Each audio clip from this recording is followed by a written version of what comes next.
Zay rehetra naman'Andriamanitra sady mahatsy ny masina ho aminareo rehetra ny fahasoavana sy ny fiadamana amin'Andriamanitra Kristy Jesosy Kristy Tompon-tsaintsika. Aleo antsika dia miatrika ny alahady FFPM. Ny FFPM dia valapaina amin'ny fiangonana ny fiangonana protestanta malagasy izay ivotrona ny fiangonana luterana sy ny fiangonana FJKM. Efa natratra ny fahasakonana io fiangonana io ary tsara tatsina fa ny fehikira izay ilatsika tia dia eo amin'izay ny FFPM naorina anazy ary araka mifantatra dia itombo tia aorianatsia eo fa saingy ny firana fanampon-kosa dia anivontsika eo manokana fa ny firan'ny FFPM dia tiantsika manomboka voalohany ka hatramin'ny faha-telopolo sy valonjato izy. Ny alakandroany dia tsitonatsika lavaka izany fiangonana protestanta malagasy zany ary dia miatrika rahatolotsika ny alahady izay famanatenatsika ny amin'ny pentecosta amin'ny androany. Iteran'Andriamanitra isika amin'ny salamo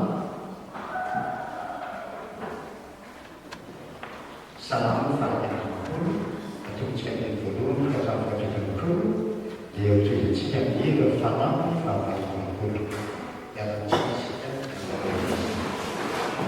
ny anaratoky mamakitsika izany fiangonana izany.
Alohan'ny andrenesantsika ny tenin'Andriamanitra dia ataontsika ny hira dimy am-pitopolo amby zato ny andiny voalohany sy faharoa ary ny fahatelo.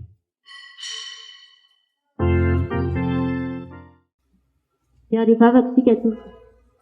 Misaotranao zahay ry tompo Andriamanitra io noho ny halehibehan'ny fitiavanao sy ny famindraponao fa mbola afaka manatrika izao fotoam-pivavahana izao. Mitondram-bavaka manokana ny FFPM izahay amin'izao alahady natokana ho azy izao. Eny anery mba tena io fakan-koza ny fiombonana izany. Dia mbola tsy sarotra misaotranao koa izahay raha mbola tsy very anjara amin'ny teninao. Ny teny velona hitondra aina sy fampahirezana sy ny folo antenao izany indrindrindra izao fotosarotra iainanao izay iainana izao dia mangataka ny fanahy masina hitaridalana voan'ireo mpanomponao izay hamaky ny teny ary koa ny hitondra ny asa tao dia amin'ny anaranao Jesosy no anaovana izany vavaka izany. Amen. Hiaraka mamaky sy hiaino ny tenin'Andriamanitra tika tao.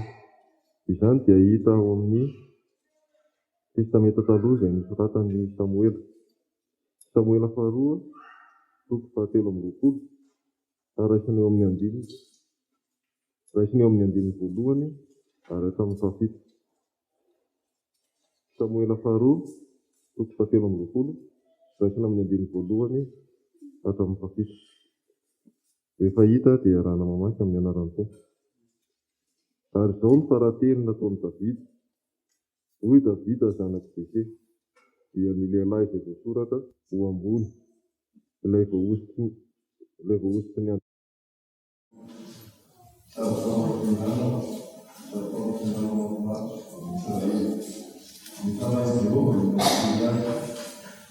Teny no eo amin'ny lelako. Andriamanitry Israely no manao hoe, eny, ny vantolampin'i Israely miteny amiko hoe, indro ny mpanapaka ny olona. Marina izy, sady manapaka amin'ny fahatahorana an'Andriamanitra. Ary izany dia toy ny fahazavan'ny maraina. Raha miposaka ny masoandro, dia ilay maraina tsy misy rahony iny. Ary ny ahitra manoromona amin'ny tany noho ny ainandro manaraka ny ranorana. Ary tsy toy izany indrindra amin'Andriamanitra va ny taranako, fa fanekena mandrakizay no nataony tamiko. Voalamina ny zavatra rehetra sady voatandrina. Fa ny famonjena ahy rehetra sy ny riko rehetra moa tsy ampitimoy ny va, fa ny tena ratsy fanahy rehetra kosa dia tahaka ny tsilo ariana, fa tsy azo raisiny tanana izy. Ary ny olona izay mikasika azy dia tsy maintsy mitondra vy sy zarandefana, ary hodorana amin'ny hafa avokoa amin'izay toerana ireny. Amen. Mbola ho toy izy indany famakiana ny tenin'Andriamanitra arak'izay hitantsika ao amin'ny filazantsara ny Matio, ao amin'ny Matio toko 12, atomboka eo amin'ny andininy 12 hatratra amin'ny andininy 17. Matio toko 12, andininy 12 ka hatramin'ny 17, izay hovakiana amin'ny anaran'i Jesosy. Dia nentina tany amin'ny Jesosy ny lehilahy anankiray izay demoniaka, tady jamba no mona dia nositranyny, ka dia niteny tsy nahita ilay mona. Dia talanjona ny vahoaka rehetra ka nanao hoe, moa ity vala zanaky Davida, fa noho ny reny fahaso teo izany dia hoy izy, tsy misy amoahan'le iny demoni afa-tsy Belzebuba lohan'ny demoni. Ary Jesosy nahalala ny eritreriny dia nanao taminy hoe, ho foana ny fanjakana rehetra izay miady an-trano, ary tsy haharitra ny tanàna rehetra na ny trano izay miady an-trano. Ary Satana no mamoaka ny Satana dia miady an-trano izy, ka ahoana no areta ny fanjakany? Ary Belzebuba no amoahako ny demonia, iza kosa no mba amoahany zanakareo azy? Ary noho izany dia izy ihany no mpitsara anareo. Fa raha ny fanan'Andriamanitra kosa no amoahako ny demonia, dia efa tonga aminareo sahady ny fanjakan'Andriamanitra. Fa ataony olona ahoana no fiditra ao an-trano mahery androbany entany, raha tsy afatony aloha ny mahery, dia vao androbany ao an-tranony izy, izay tsy momba ahy dia manolotra ahy, ary izay tsy miara-mamory amiko dia manahy. Hotoizana amin'ny variteny, izany izatsika ao amin'ny epistelin'ny Galatiana, fatany Galatiana toko 5, andininy 2:20 ka hatramin'ny 4:20. Dia bahita dia vakia amin'arahan'ny Tompo. Fa hoy izao, mandeha miaraka amin'ny fanahy, dia tsy antanteraka ny filamin'ny nofy aminareo, fa amin'ny nofy manohitra amin'ny fanahy, ary ny fanahy manohitra amin'ny nofy, ary mifanohitra izy roa mba tia azahoanareo manao izay zavatra tianareo. Fa raha tahirin'ny fanahy ianareo dia tsy mibambany lalàna.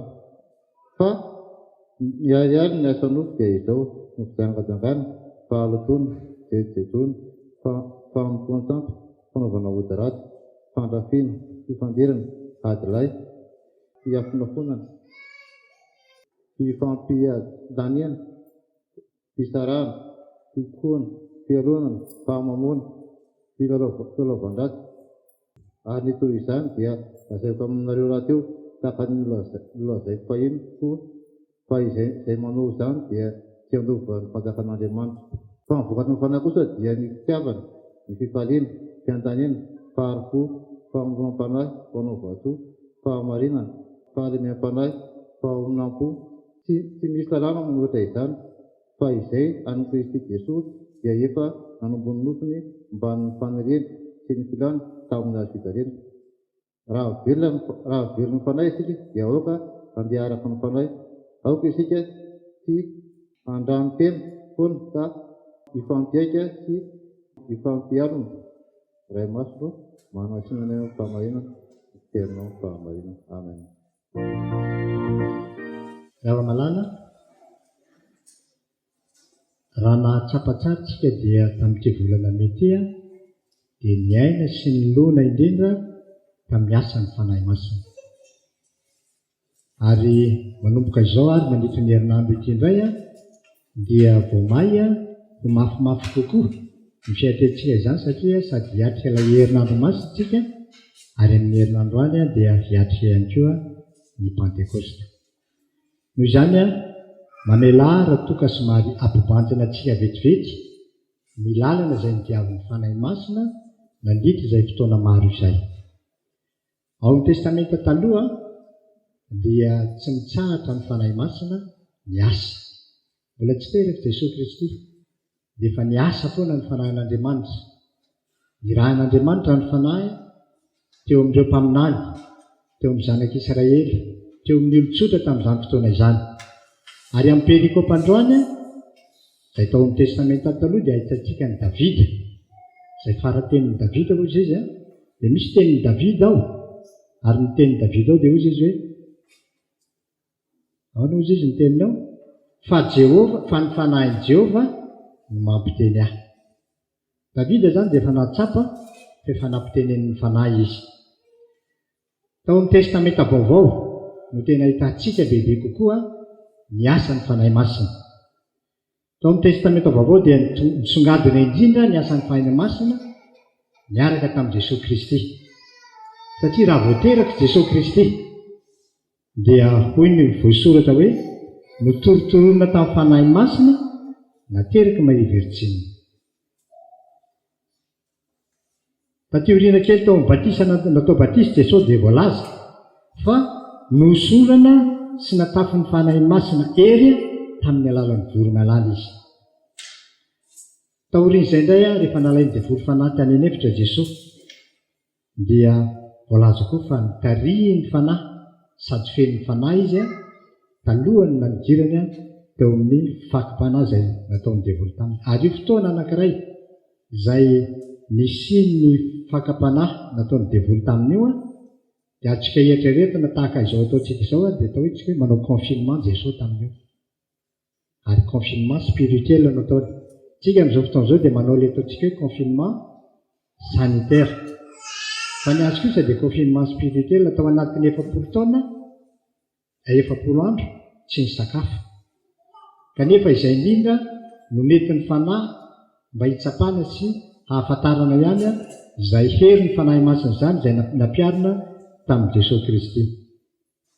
Taorian'izay teo amin'ny asa fanompoan'i Jesosy nanao asa fanompoan'i Jesosy. Ary tamin'ny asa fanompona izay nataon'i Jesosy, izay fitoriteny, ny fanasitranana, ny fanafahana olona, dia voalaza koa fa ny fanahy masina no nanositra sy nanafy ery azy mba nahazonina natateraka ireny asa fanompona ireny. Ary dia mbola amin'ny alalan'ny herin'ny fanahy masina ihany ny manangana ny ray azy tamin'ny maty, tamin'ny fotoana izay nitsanganany tamin'ny maty izany.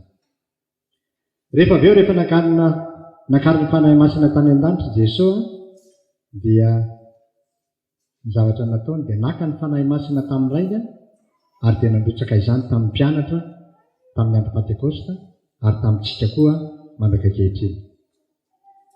Ankehitriny dia ny fanahy masina, ny fitarihan'ny fanahy masina mampahalala antsika ny tokony andraisantsika ny Kristy.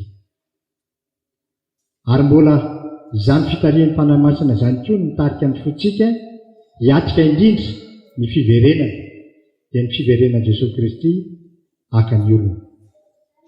Eny tokoa ry havana, ho avy ny tompo aka ny olona izy. Kanefa mipetraka ny fanontaniana, iza moa ireo olona? Ary olona manahoana ireo izay tadiavin'i Kristy ho alaina? Dia tsy iza tsikory fa ny olona izay maka-toa, ny olona izay voatariky ny fitarihan'ny fanahy masina. Dia izay nateraka indray ary izay nandray koa an'i Kristy Jesosy. Isika amin'izao fotoana izao dia mbola miady mafy amin'ny fanjakan'ny asan'ny devoly sy ny asan'ny nofo. Ary ny perikôpa izay natrehantsika androany, ny Galatiana 5:9-20 dia izao: tadio tsara fa io Galatiana io raha ao anatin'ny Baiboly manontolo dia Galatiana ity irery no tena mampisongadina ny mahasamihafa ny asan'ny nofo sy ny asan'ny fanahy. Dia tokony dia nasongavany tsara teo izany. Ary amin'ity perikôpa ity dia miavaka tsara hoe ireto ny asan'ny nofo ary ireto kosa ny asan'ny fanahy. Raha nanisitsika izao teo dia mahita fa nisy 5:10 ny asan'ny nofo ary 9 ny asan'ny fanahy hiteto. Izany hoe raha dinihana izany dia ny asan'ny nofo ny bebe kokoa ary manandanja kokoa amin'ny olona. Ary izay nahatonga ny Galatiana ny tanisa azy bebe. Andao inge mba hanao ohatra kely tsika hoe ity misy akanjo fotsy na lamba fotsy anankiray, dia io lamba fotsy io dia io ilay ataontsika hoe lamba fotsy ny fanahy. Izay misy iny na ao anatiny hoe fahina daholo izy no asan'ny fanahy. Dia ny asan'ny fanahy dia misy ao lazainy hoe fitiavana, fifaliana, famoram-panahy, fahononan-tena. Misy anankidimy anankisivy izy ireo. Dia raha ireo lamba fotsy izay mitafy amin'ireo fanahy ireo no andeha anasitsika kely anankiray an'reto asan'ny nofo reto, ohatra maka anankiray tsika hoe ny fahamamoana. Dia manahoana ilay lamba fotsy asitsika an'izay asan'ny nofo anankiray izay fahamamoana. Raha ity izany ianao ilay manana ilay lamba fotsy mamo ianao mandeha eny an-dalana eny, dia mataka ahoana ny fijerin'ny tomponao amin'izay fotoana izay. Izany hoe anjaranao mba lanjalanjao ny tenanao amin'izao fotoana izao hoe amin'ireo asan'ny nofo sy asan'ny fanahy ireo. Manahoana ny salanisanao? Manana n'ilay anjara aminao ve ilay asan'ny nofo voatonona ato ao anatin'ireo 5:10 ireo? Na izy amin'ireo no efa nataonao, ary jereo indray ny ato lanjao indray ny ianao ato amin'ilay asan'ny fanahy. Manahoana indray ny lanjany ato aminao ato. Noho izany itsika dia miezaka mandrakariva ary nambara teo dia ny hoe mbola miady mafy tsika amin'ny fanambolen'ny devoly, indrindra amin'ny asan'ny nofo amin'izao fotoana izao. Satria ny fitarihan'Andriamanitra ihany no azontsika manohitra ny asan'ny devoly. Ankehitriny dia hiasa mafy izy ihany fanahy ratsy amin'izao vanim-potoana izao ka mampiroborobo indrindra ny asan'ny nofo. Ao amin'ny Jaona 1:7-9 dia izao no misy eo ny zanak'Andriamanitra dia miandrava ny asan'ny devoly. Izay no nambara tao.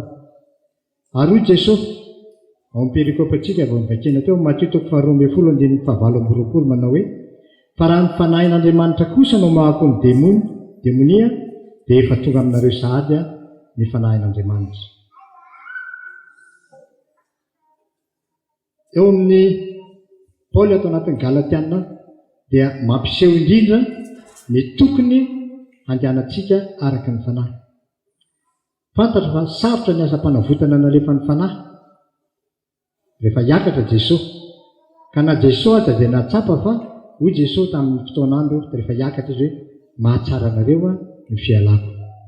Ary rehefa nambara teto tamin'ny fotoana niakaran'i Jesosy Kristy fa ny antony mba hiakaran'i Jesosy ka ahatsara izany dia izao mba hanokatra lalana mankany amin'ny ray.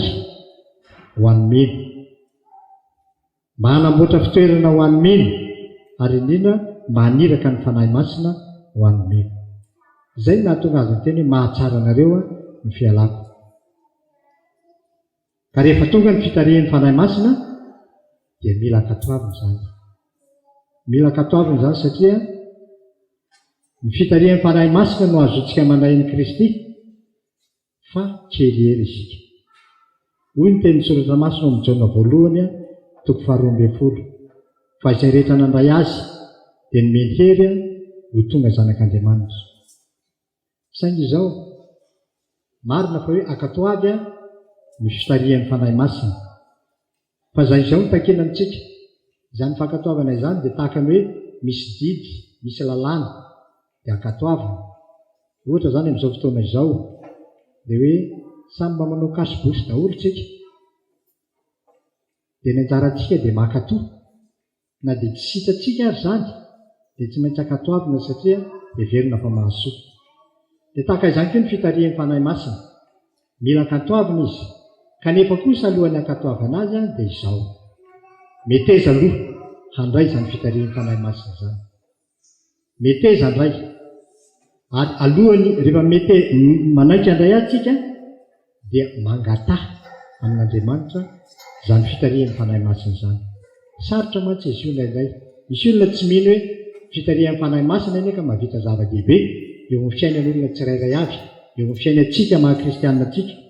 Ka mila mangataka tsika, mila mangataka satria matetika dia kely ny finoantsika na dia misalasalasika ny amin'ny herin'ny asan'ny fitarihan'ny fanahy masina. Kely ny finoantsika kanefa dia mila hangatahana izany. Fa hoy indrindra Jesosy manamafy izany eo amin'ny Luka 1:20 manao hoe ko raha ianareo na dia ratsy aza mahalala hanome zava-tsoa ny zanakareo, mainka avany ray izay any an-danitra no hanome ny fanahy masina ho an'izay mangataka aminy. Mangatao izy tompoko, fa dia mahazo isika raha mangataka izany amin'ny anaran'ny Tompo. Mba hamafisana izay indray ao amin'ny Jaona 4:17 ka hatramin'ny 4:20 dia hoy izy hoe tonga ny fotoana fa raha ny tena mpivavaka hivavaka amin'ny ray amin'ny fanahy sy ny fahamarinana, fa ny ray koa dia mitady ny mpivavaka aminy ho tahaka izany. Ko dia meteza ary mahereza ry havana, matoky, mankatoava izany fitarihan'ny fanahy masina izany mba azotsika miady amin'ny asan'ny nofo, azotsika manohitra ny asan'ny devoly. Fa tsy nomen'Andriamanitra fanahy io isika fa fanahy mahery sy fitiavana ary fahahonoana tena. An'Andriamanitra irery ny voninahitra. Amen.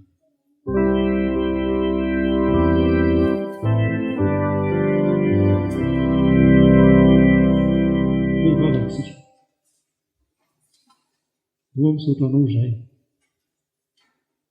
fa olombelona malemy tsy mendrika toy izao, fanampahamendrehanao no toloranao ny fanahy, misasatra mihitsy ianao Jesosy, mihevitra anay ary dia naniraka ny fanahy ho ety aminay sy ho hatrany anatinay mihitsy aza, ka mampianatra anay isan'andro andehananay araka ny fanahy hiazonanay ny tenin'Andriamanitra izay hafafa isan'andro koa, mba ho tonga fiediana sy fiarovana ho anay ireny.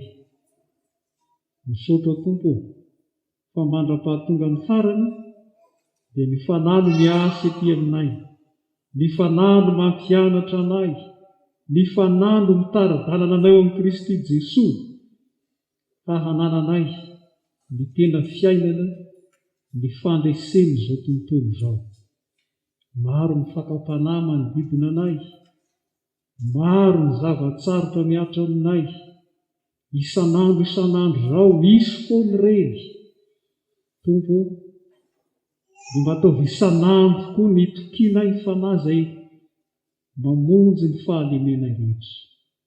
Avaozinay ny fanoloran-tena aminao Andriamanitra, raisoa ny fiainanay, dia ataovy mpanjakanay isan'andro ianao Jesosy, ary mpampianatra anay isan'andro koa ny fanahy, ka tsisy ho tafasaraka aminao, fa samy voazy ny eo ambany fahasoavanao avokoa ny zanakao rehetra, ambara-piberinao Jesosy Kristy Tompo.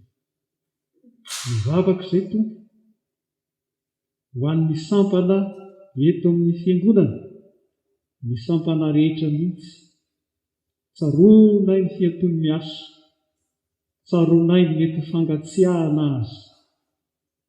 Tompo, tsaro reny birao reny sy ny mpikambana rehetra, na dia tsy hivory azy, ataovy mahatsiaro ny maisan'ny rantsan'ny Kristy azy ny fiangonana, ataovy mahatsiaro ny vavaka, aza vela andao anao, arovy amin'ny ratsy sy ny fakapanahy, taio izay fandaharam-potoana tokony ho vita, ary taio ny fanahin'ny olonao hitoetra mandrakariva ao aminao Jesosy. Izay tsy vita ane ianao no hanome saina, hanolotra eny, hanome herim-po vaovao mba hafahan'izy rehetra miezaka amin'ny andro hafa.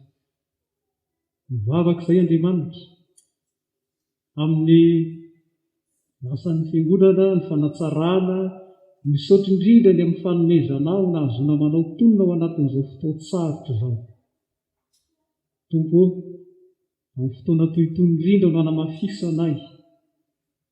Fandriamanitra velona ianao, mahay miahy izay rehetra matoky ianao amin'ny fotoan-tsarotra.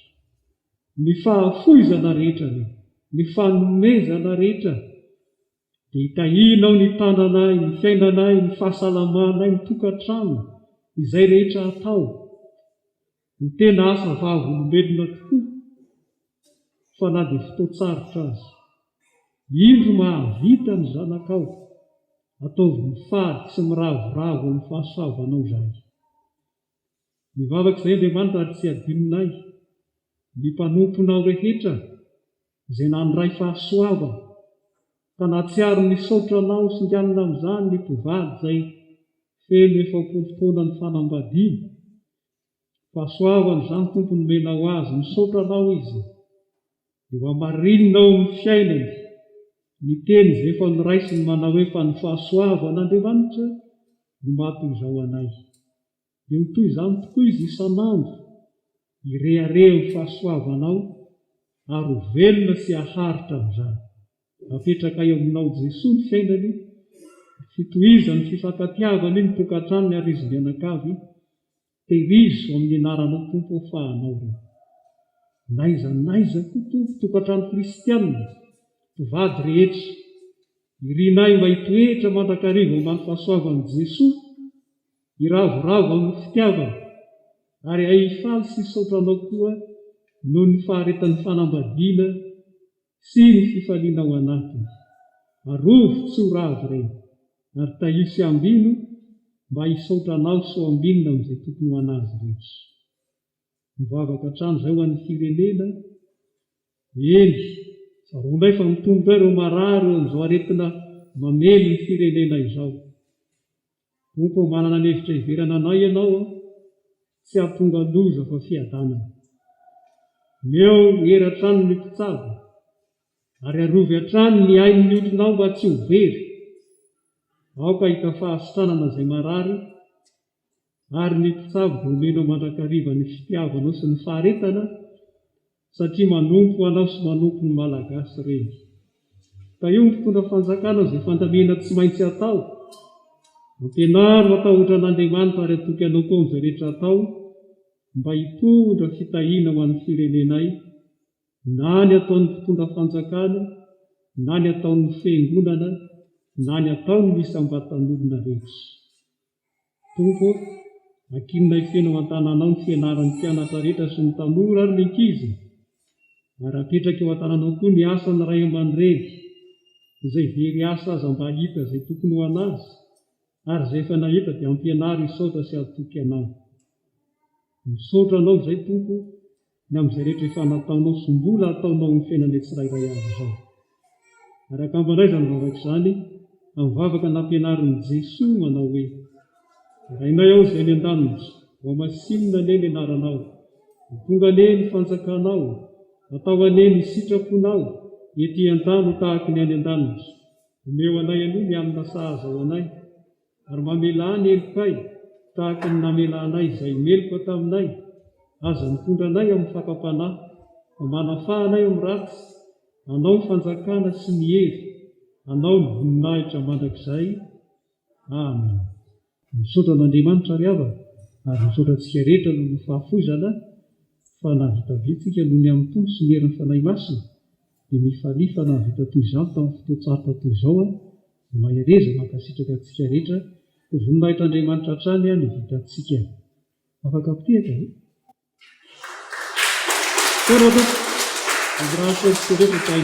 Raisa amin'ny fifaliana sy amin'ny finoana ny tsodrano sy ny fitahian'Andriamanitra izao ho tanteraka amin'ny tokoa ane izany. Ary Andriamanitra ny fanantenanany fameno anareo amin'ny fifaliana sy ny fiadanana rehetra amin'ny finoanareo mba hitovonareo amin'ny fanantenana noho ny herin'ny fanahy masina. Fa Andriamanitra ny fiadanana norotoro amin'ny satana faingana ho eo ambany tongotrareo. Ho aminareo anie ny fahasoavan'i Jesosy tompontsika. Amen. Petraka ny fiangonana.